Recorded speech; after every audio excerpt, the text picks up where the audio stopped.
रखे हुए शिव धनुष को उठाकर उस पर प्रत्यंचा चढ़ाएगा, उसी के साथ राजकुमारी सीता का विवाह हो जाएगा। सब राजा राजकुमार शक्ति लगा लगाकर हार गए, पर भगवान शिव जी का वो धनुष किसी से हिला तक नहीं। इस पर महाराज जनक ने उपस्थित राजाओं को कुछ अनुचित वचन कह डाले, जो हमारे लक्ष्मण भैया से सहन नहीं हुए। और लक्ष्मण ने क्रोध में आकर भरी सभा में महाराज जनक को ललकारा।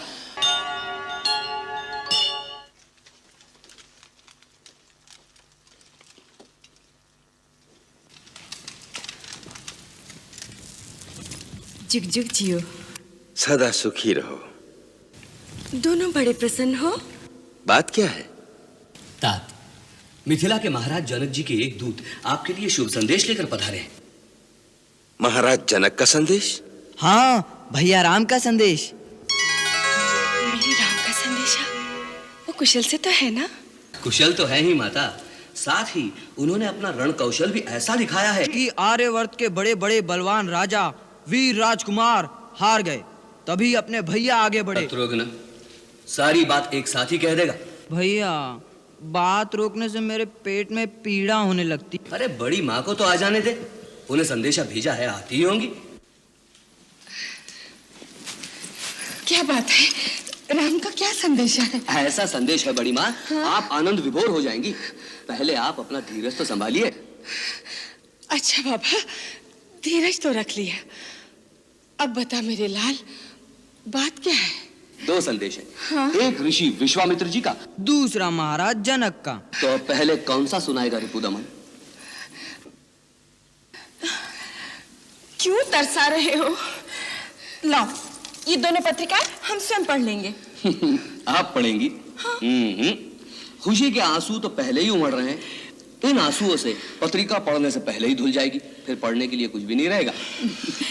अच्छा बाबा, तो तुम ही लोग पढ़कर सुना दो, पर सुना तो दो। हाँ, जल्दी सुना दो, क्या संदेश है? हाँ, तो सुनिए।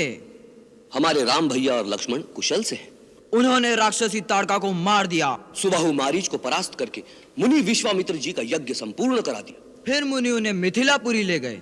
वहां राजकुमारी सीता का स्वयंवर हो रहा था। उसकी शर्त थी, जो उनके यहाँ रखे हुए शिव धनुष को उठाकर उस पर प्रत्यंचा चढ़ाएगा, उसी के साथ राजकुमारी सीता का विवाह हो जाएगा। सब राजा राजकुमार शक्ति लगा लगाकर हार गए, पर भगवान शिव जी का वो धनुष किसी से हिला तक नहीं।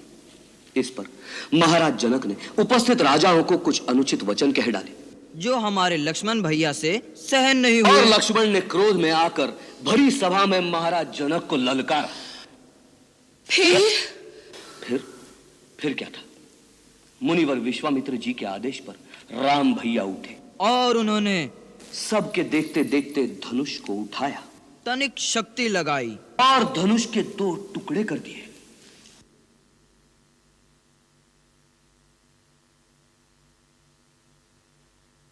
अरे आगे तो कहो, क्या हुआ? फिर कुछ हुआ नहीं मातेश्वरी, होने वाला है। क्या? राम भैया का सीता भाभी से शुभ विवाह।